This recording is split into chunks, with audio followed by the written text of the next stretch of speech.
Талант Маратбекович, у меня такой вопрос. Как раз вот в обществе тоже задаются много этим вопросом. А вот среди медицинских работников есть зараженные, как нам известно.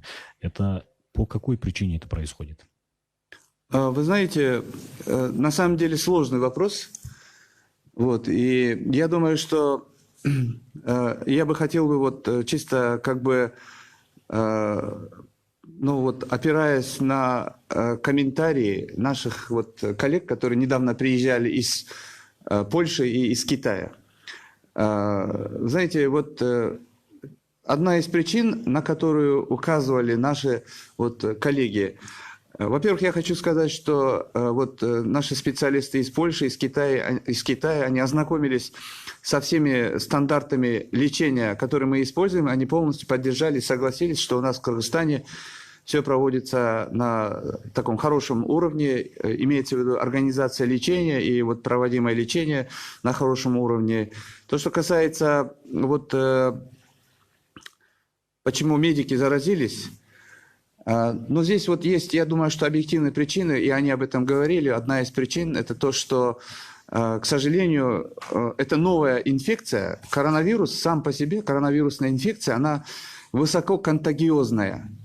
То есть до сих пор нет точных, вот скажем, точной информации, до сих пор нет, каким образом происходит заражение вообще человека. То есть известно, что заражение идет от одного человека к другому человеку, но вот именно вот те меры защиты, которые предпринимаются, они, конечно, в полной мере нашими врачами использовались, безусловно, здесь даже вопросов нет. Но вот элементы все-таки вот непонятные для нас, которые вот сейчас расследуются, специальная комиссия это все изучает, но вот одна из причин, я думаю, что это то, что это связано с коронавирусом, что это высококонтагиозный. Другое, конечно, это то, что врачи работали вот в очагах инфекции. Это тоже определенные условия для того, что именно для повышения, для высокого риска заражения врачей. Они постоянно находились в контакте с потенциально больными и с теми, кто действительно потом уже подтвердился анализ, что у них есть коронавирусная инфекция.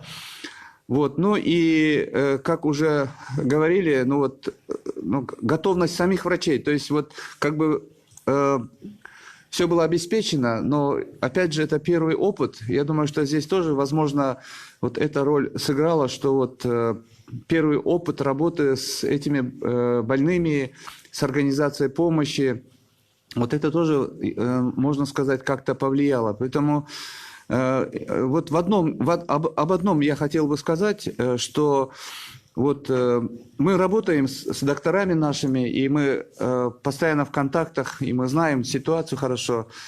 Об одном могу сказать точно, что вот наши доктора вот к моменту, когда вот первые пациенты стали выявляться с коронавирусной инфекцией, в общем-то, они уже были обеспечены средствами защиты, индивидуальной защиты. То есть, насколько мне известно, вот проблем с нехваткой средств индивидуальной защиты не было в начале инфекции, и нет этих проблем вот на сегодняшний день. И вот последние недели можно уже видеть, что количество врачей, медиков, которые заразились коронавирусной инфекцией, вот такая тенденция к заметному снижению.